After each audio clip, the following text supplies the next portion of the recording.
Okay, once again, a warm welcome to all of you to the Advanced Dynamics and Control Lab, Department of Mechanical Engineering, CET Trivandrum. In this video lecture, we will be addressing the modal analysis of multi-degree of freedom spring mass system. I have already explained to you regarding how to get help from Ansys and also to select the verification manual problems. Now this is the verification manual problems, and I have typed the search word as spring and taken two examples, that is VM89, that is natural frequency of two spring mass system, and also harmonic response of two mass spring system. So we will start with VM89, which is the natural frequencies of two mass spring system. This is the reference. This is from W.T. Thompson, Vibration Theory and Applications. And you can see over here the same elements which we have used in the previous analysis. That is for static deflection. Component 14 and mass 21 is also being used for this analysis. Now this is the test case which we will be performing today. You can see that this is the finite element model consisting of 3 springs and 2 masses with boundary conditions. And we have element 1 connecting node 1 and 2, which is a spring element without any damper, and this is element number 2, which is a mass, concentrated mass at node 2. It's called M1. And we have a connection spring KC, that's element number 3 connecting node 2 and 4. And we have one more element, that is numbered 5, which is connecting this nodes. Okay, that node description was wrong. You can choose this as 1 and 2 are the node numbers, and circled are the element numbers. So 1 2 3 4 nodes are there, and you can see 1 2 3 4 5 elements are there with 2 mass elements and 3 spring elements. That is what is shown over here, and the values of the spring stiffness and the mass are given over here. You can see this is M2 is equal to 2, M1 is 1 pound second square per inch, and K2 equal to K1 is equal to 200 pound per inch, and these are the material properties. Now we are given with the closed form solution results, and this is the result which we want to achieve, and by using mechanical APDL also we can achieve the same, that we will see in a few minutes. And also we have to compute the eigenvectors and find the mode shapes. So these are the things which we are going to perform during this video tutorial. And let us start with the modeling part. We have 3 spring elements followed with 2 mass elements, and the boundary conditions are shown over here. The 2 ends of the system are completely fixed and it is completely arrested. So we will start with the Ansys APDL interface. Now we have to select the element type first. Click on element type, add, edit, delete, and press on the add button. We have to select 2 elements, one is mass and one is spring. So we have to go with first the structural mass and press the apply button, and we have to select from the combination set component 14. Now before proceeding further, we have to change the options. Instead of 3D with rotational inertia, we are not going to consider any rotation about the nodes, so we can go with 2 dimension without rotational inertia. Press OK button, press on component and select the options. Now we change the behavior to 2D longitudinal and press OK. That's all about element selection. Now we proceed with the input of material properties through real constants. So press on add, delete, press on add. Now we have, for mass, we have 2 masses. So we will start with mass number 1, real constant set number 1 is for mass 1. And if you go back, you can see the value of masses. So M1 is 0.5 and M2 is 1. Sorry. So M1 is 0.5. Apply. Now we go with a real constant set number 2. That is for again the same mass only. That is 1. Okay, so we have 2 real constant sets defined for the mass element. And now we go with what is called the next real constant to define the spring stiffness. So we don't have any damping value, so we leave it blank. Now if you come back over here, you can see the spring stiffness. K1 is 200, K2 is 200, and Kc is 800. We have to input all that. So I will start with K1 and K2 and then Kc. So we will start with 200, apply.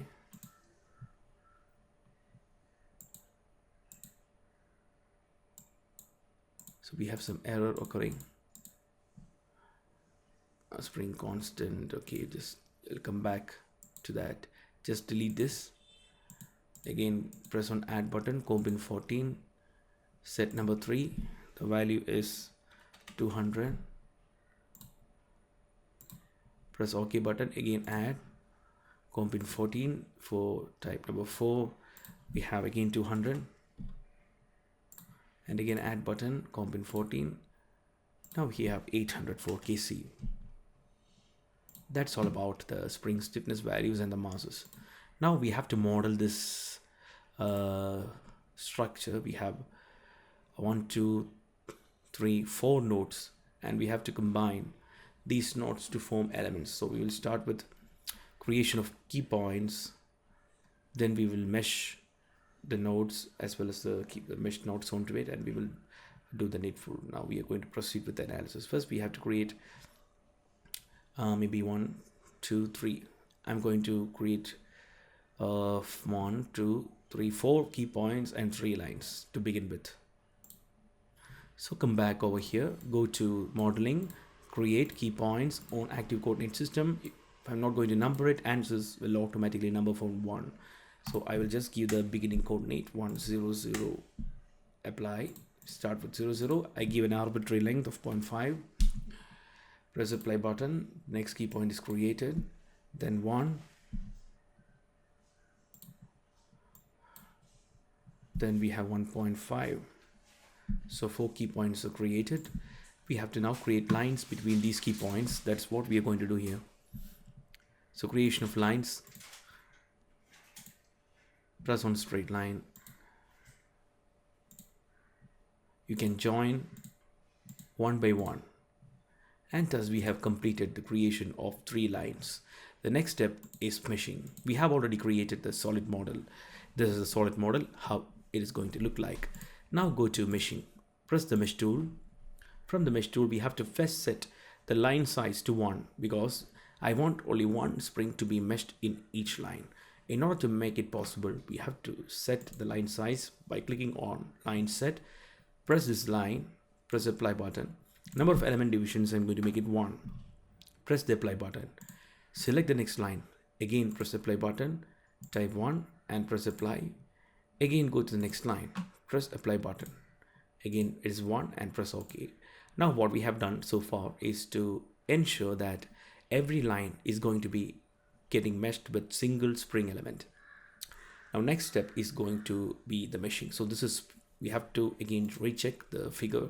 This is K1, Kc and K2. So while we are meshing, we have to ensure the real constant. So K1, Kc and we have K2. So K1 and K2 are equivalent to 200 and here we have 800. So we are going to mesh. So before meshing, we have to set the spring constants value. That by clicking set button, we can ensure that which element is selected. I'm going to first mesh spring. So select the spring element. Real constant set starts from 3. That's for K1. Press OK button. Now from the mesh tool, I'm going to mesh lines. Once again, I can confirm. So comp in 14 is selected, set number 3. So we will proceed with mesh button, press this line and OK. Now we have meshed that. The next step is again reset it. Now for meshing, the next element is actually, we are going to mesh Kc. So I have to select number 5. Again mesh, click this line. Okay. Go to mesh tool, again set. Come back to 4, that is K2, press OK button, mesh the final line and press OK. Now we have meshed these lines. In order to view the node numbering, go to plot controls, numbering and switch on the node numbers. Now what we see is 1, 2, 3, 4, we have 4 nodes. That is what we see in this 1, 2, 3, 4. And if you want to view the element number, go to plot controls and under numbering, switch on the element number and press OK button. Now this is at the center, we have the element number, and at the tip we have the node number. So 1, 2, 3 and 4 are node numbers, followed by 1, 2, 3 are element numbers. So we have 3 elements defined so far. Now what we have to do is we have to mesh at point number 2 and point number 3. We have to mesh masses. So at point number 2, that is node number 2 or key point 2 and key point 3, we have to mesh masses.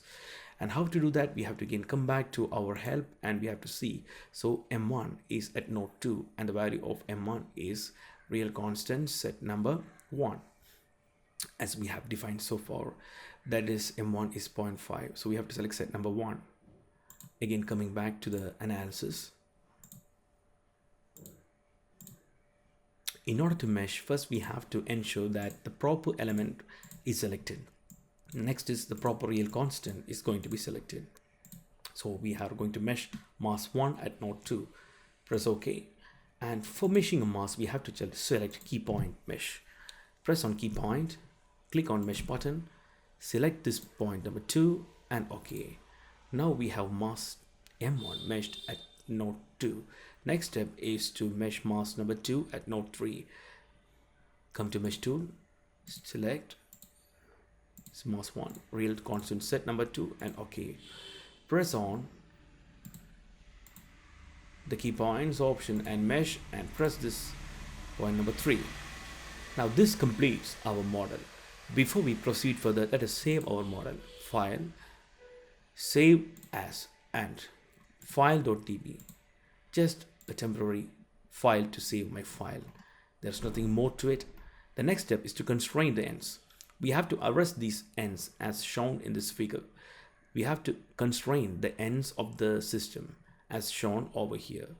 The spring mass system is not allowed to move in this direction. That is what's shown over here. So let us assign the boundary condition. Come back over here. Go to solution.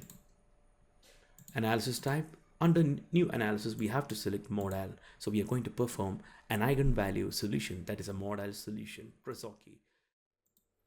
Now in order to set the analysis type, click on analysis type, go to analysis options. Under analysis options, the default option is block length source extraction algorithm, which is selected by default in Ansys. Now, if I want to find number of natural frequencies to be extracted, I can give any number over here depending upon the number of frequencies I'm interested in. For a system, usually a two-dimensional spring mass system will have 2 natural frequencies. Even if I give the value 4, it will yield only 2 natural frequencies because the system is of 2 dimensions and having 2 eigenvalues. Press OK button. Now you can either specify the start frequency and end frequency, or if I'm unaware of what the natural frequency of my system is, I can leave this option as blank. Ansys will run from a start frequency of 0 to a large end frequency of around 10 raised to 8 Hertz. Even if I leave this field 0, Ansys will automatically take a large value. So press OK button. Now my next step is to constrain the endpoints. Go to define loads, click on apply, go to structural, displacement, or nodes. Pick the end nodes, node 1 and node number 2, node number 4. Press OK button. Now you have to constrain all degrees of freedom. Since we have selected the element behavior as 2 dimension, you have to arrest UX and UI degrees of freedom for the end nodes. Press OK button. Now the UX and UI degrees of freedom at node number 1 and 4 are arrested. Now since we are interested in only the modeling of the system in the explain, the node number 2 as well as node number 3 is also having UI degrees of freedom. I'm not interested in that natural frequency, so I can arrest UI degrees of freedom in node number 2 and node number 3. Press OK button. We have to release the UX direction because it is allowed to move in UX direction. You are only constraining in UI direction. You can either specify the value of 0, or if it is left blank, Ansys will automatically take the value as 0. Press OK button. Now my model is complete. The final step in this analysis is to perform the solution. Click on solve button and press current lot step. Press OK button. Once the solution is completed, Ansys will display the solution done icon. You can just close this tab. In order to view the natural frequencies, since this is not a time-dependent analysis, we can go with General Post Processor. Click on General Post Processor. In order to get a very fast summary of results, you can click on Result Summary. Once you click Result Summary, you can see the natural frequency. The first natural frequency is shown as 2.584 Hertz. Ansys will output the natural frequency in Hertz. And mode number 2 is 8.3263. I have already told you before, for that a two-dimensional system, we will have only two modes. Even if we give a number of modes to be extracted in the analysis option, even as 4, you will get only two modes, since this is a 2D OF system with two natural frequency. In order to view the mode shape, first of all, you have to go to the General Post Processor. From that, read results, click on by pick. In order to view the first mode shape, select the first mode shape and press the read button. In order to view the mode shape, go to plot controls, animate, mode shape. There are different options. You can either view the deformed shape alone, or deform plus undeformed shape, or deform plus undeformed edge. I will go with deformed plus undeformed. Press OK button. Now the white line shows the undeformed configuration, and you can see that a masses at node 2 and 3 are moving in phase. The motion is in phase. Both goes to the left and both goes to the right. The white star mark over here gives the fixed configuration, and this is the first mode. The maximum displacement is given over here, which is an empirical value given by 0.8379. Now if you go back to the Ansys help file, the Ansys is giving results at 2.5814 and 8.3263, which is what which we have already got, 2.58139. So this is the same result which we 58139 is approximated as 14, and similarly 8.3263. And the ratio of A1 by A2 is taken as given below. You can view at the bottom normal modes UX of node 2 by UX of node 3. So we have to find that at node 2 what's the displacement, and at node 3 what's the displacement. For separately finding out that, we can come back, just stop this animation by clicking on raise hidden and press the stop close button. Once it is closed, you can see the displaced shape over here. In order to find out the displacements, come to General Post Processor, list results, go to Nodal solution, DOF solution and X component of displacement, and press OK button. Now you can see that node 2 is having a displacement of 0.771 units, and node 3 is 0.83792 units. And since both of these values are positive, it is showing in phase. In phase, it is going in the same direction. Now the ratio is computed as UX of node 2 by UX of node 3. We are going to compute that using a calculator. Now we have to compute at node 2, it is 0.77186 divided by 0.83792, and that is giving a value 0.9211. So that's what we have got over here. Now next step is to view the second mode. In order to view the second mode shape, go to read results again, go to by pick, select the second mode and press the read button. Go to plot controls, animate, mode shape, again deformed plus undeformed, and OK button. Now you can see the second natural frequency is something out of phase. So one is coming to the left while the other is going towards the right. When mass 2 is going left, the other one goes right. So it's going out of phase.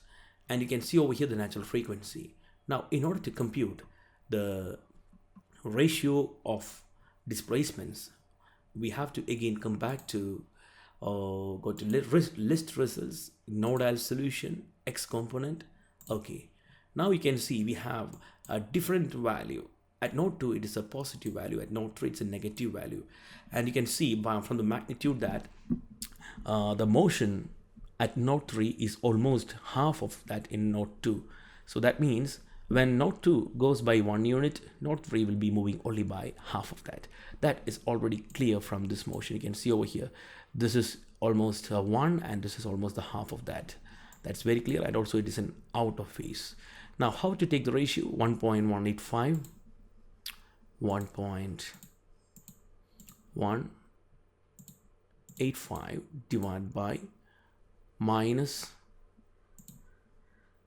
sorry, it won't work like that, 1.185 divided by 0.54579. That will yield a result negative 2.171. That is what is displayed over here. Now this analysis is complete when we perform all these results. So thank you for watching this lecture, and in the next session we will be addressing the harmonic analysis of the same system. Thank you once again.